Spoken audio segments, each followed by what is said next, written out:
नमस्कार, इस वक्त के बुलेटिन के साथ हूं मैं अनुपम। प्रदेश की हर छोटी बड़ी खबरों को लेकर आखिरी चरण में एम फैक्टर का चैप्टर ओपन हो चुका है। माफिया, मंगलसूत्र और मुसलमान के बाद मुजरे पर घमासान छिड़ गया है और इसी के साथ बिहार से लेकर उत्तर प्रदेश तक सियासी गर्मी और परवान चढ़ चुकी है। आपको रिपोर्ट दिखाते हैं।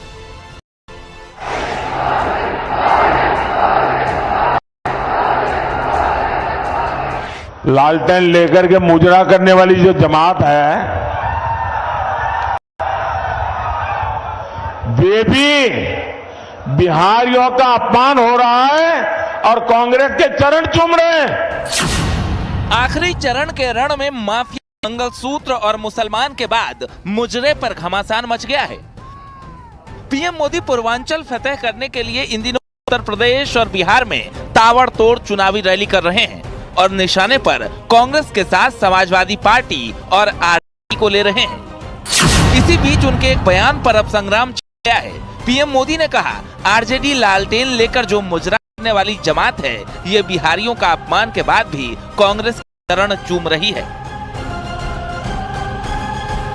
लालटेन लेकर के मुजरा करने वाली जो जमात है, वे बिहारियों का अपमान हो रहा है और कांग्रेस के चरण चूम रहे हैं। कांग्रेस के खिलाफ एक शब्द बोलने को तैयार नहीं है, कांग्रेस का जवाब मांगने को तैयार नहीं है।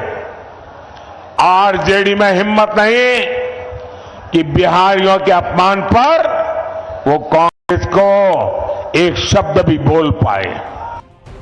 पहले मंगलसूत्र का मुद्दा तो अब मुजरे वाले बयान पर विपक्षी नेताओं ने भी निशाना साधा है। तेजस्वी यादव ने कहा कि बिहारी गुजराती से नहीं डरता, तो कांग्रेस महासचिव प्रियंका गांधी ने पीएम मोदी के बयान पर आपत्ति जताई। ऐसे ऐसे शब्द उन्होंने इस्तेमाल किए विपक्ष के नेताओं के लिए जो इस देश के इतिहास में किसी प्रधानमंत्री ने नहीं इस्तेमाल किए होंगे। देखिए, प्रधानमंत्री पद का पूरा देश आदर करता है, हम भी आदर करते हैं।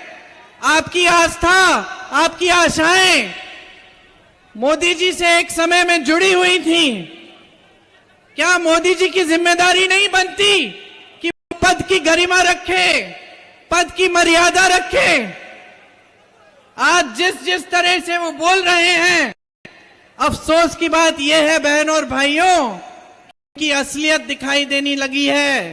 और प्रधानमंत्री जी हार रहे तो इस तरह का बयान दे रहे हैं। अब बताओ, एक 34 साल के बिहारी नौजवान को डरा रहे हैं। बिहारी गुजराती से डरता नहीं है। मोदी जी, ये झारखंड और दिल्ली नहीं है, ये बिहार। एक बार हाथ लगा करके तो दिखाओ। बिहारी है बिहारी, किसी से डरता नहीं है बिहारी। हमारे भगवान कृष्ण का जन्म ही जेल में हुआ है, डरा किसको रहे? दरअसल इन दिनों देश की सियासत में एम फैक्टर काफी सुर्खियों में है।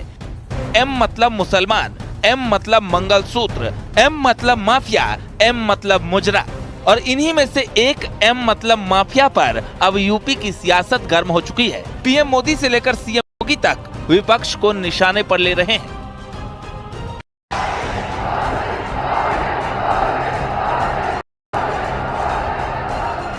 जब से योगी जी आए हैं, माहौल ही बदल गया, मौसम भी बदल गया। हमारे योगी जी तो अच्छों की गर्मी उतारने में एक्सपर्ट है।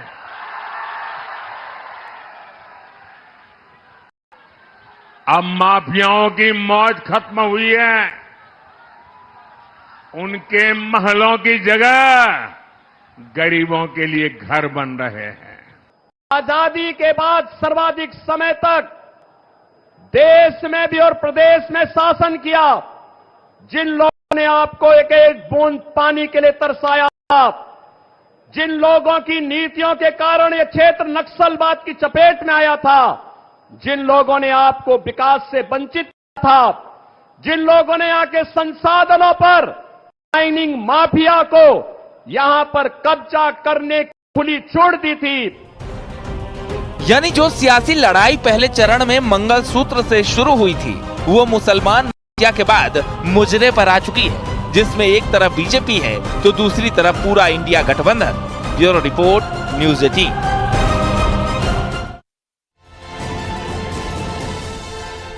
आखिरी चरण में काशी सियासत का एपीसेंटर बन चुका है। बीजेपी के बड़े बड़े नेता से लेकर केंद्रीय मंत्री तक अब वाराणसी में डेरा डाल रहे हैं और उस प्लान पर काम कर रहे हैं ताकि वोट प्रतिशत से लेकर मोदी के विजय मार्जिन को बढ़ाया जा सके। तो वहीं पीएम मोदी काशी के इर्द गिर्द वाली लोकसभा सीटों पर चुनावी प्रचार से अपने पक्ष में माहौल तैयार। ये रिपोर्ट देखिए।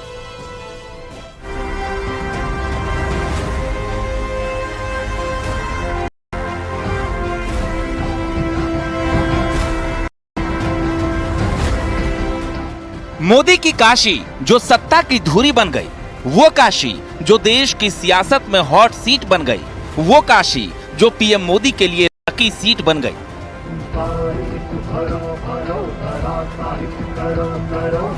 काशी का कायाकल्प करने वाले प्रधानमंत्री मोदी एक बार फिर काशी में जीत की हैट्रिक लगाने के लिए उत्तर प्रदेश के मैदान में उतर चुके हैं। पीएम मोदी काशी में वोट प्रतिशत बढ़ाने और जीत के अंतर को बढ़ाने के लिए व्यूह तैयार कर चुके हैं और काशी के इर्द गिर्द की लोकसभा सीटों को मजबूत करने के लिए रैली और चुनाव प्रचार कर रहे हैं। बताओ, मेरा एक काम करोगे? ऐसा नहीं, दोनों ऊपर करके बताओ। अरे मेरे जिगर के टुकड़े इतने यहां है, जरा दम लगा के बोलो ना। मेरा एक काम करोगे? देखिए, हर गांव में, हर इलाके में देवस्थान होते हैं, तीर्थ स्थान होता है। आप वहां जाना, मेरी तरफ से मत्था टेकना, मोदी की तरफ से, और परमात्मा से आशीर्वाद मांगना है। मांगेंगे, मत्था टेकेंगे। मोदी के लिए आशीर्वाद नहीं चाहिए, मोदी के परिवार के लिए आशीर्वाद नहीं चाहिए, विकसित भारत बनाने के लिए आशीर्वाद चाहिए। दिल्ली की सियासत का रास्ता यूपी से होकर गुजरता है और उसी यूपी के पूरब में है महादेव शिव की नगरी काशी। वो वीवीआईपी सीट जो पूरब की पॉलिटिक्स का एपी सेंटर मानी जाती है, यानी जो काशी ने तय कर दिया वो समझिए हो गया। ऐसे में काशी में अब केंद्रीय मंत्रियों का जमावड़ा लग रहा है। हर घर दस्तक देने का प्लान तैयार किया गया है। वाराणसी वोट प्रतिशत बढ़ाने का लक्ष्य रखा गया है। वहीं पीएम मोदी का फोकस विजय मार्जिन बढ़ाने पर है, साथ ही बूथ मजबूत करने का मकसद है। कभी कांग्रेस को सत्ता के मुकाम तक पहुंचाने वाला शहर वाराणसी आज देश के प्रधानमंत्री नरेंद्र मोदी की सबसे लकी सीट बन चुकी है। वो लगातार तीसरी बार इस सीट से चुनाव लड़ रहे हैं और एक बार फिर पीएम ने पूरब की सियासी फिजाओं को बदल दिया है। इंडिया मत वाले राम मंदिर को अपवित्र कहते हैं। सपा के नेता राम मंदिर को जाना उसको पाखंड बताते हैं। मैं आप लोगों से पूछता हूं, मुझे जवाब देंगे ना आप लोग? राम मंदिर को गाले देने वालों को पूर्वांचल में एक भी सीट मिलनी चाहिए क्या? किसी भी बूथ में उनको वोट मिलना चाहिए क्या? क्यों? इंडी जमात का अब अगला निशाना हमारे देश का पवित्र संविधान है। काशी का बताता है कि यहाँ हिंदुओं की आबादी 75% है, 20% मुस्लिम हैं, 5% सभी अन्य धर्म के मानने वाले हैं। यानी काशी हिंदुत्व का ऐसा गढ़ रही जहां की धमक का असर पूर्वांचल की कई सीटों पर होता है। मिर्जापुर, चंदौली, जौनपुर, गाजीपुर जैसी सीटों पर वाराणसी का रिएक्शन साफ दिखता है। यानी काशी से दिया गया संदेश एक वोटर्स की एक मास ब्रिगेड तैयार करता है, यानी ऐसी ब्रिगेड जो लहर के साथ चलती है और उसी ब्रिगेड से अब वोट प्रतिशत बढ़ाने की अपील हो रही है। Bureau report, news 18।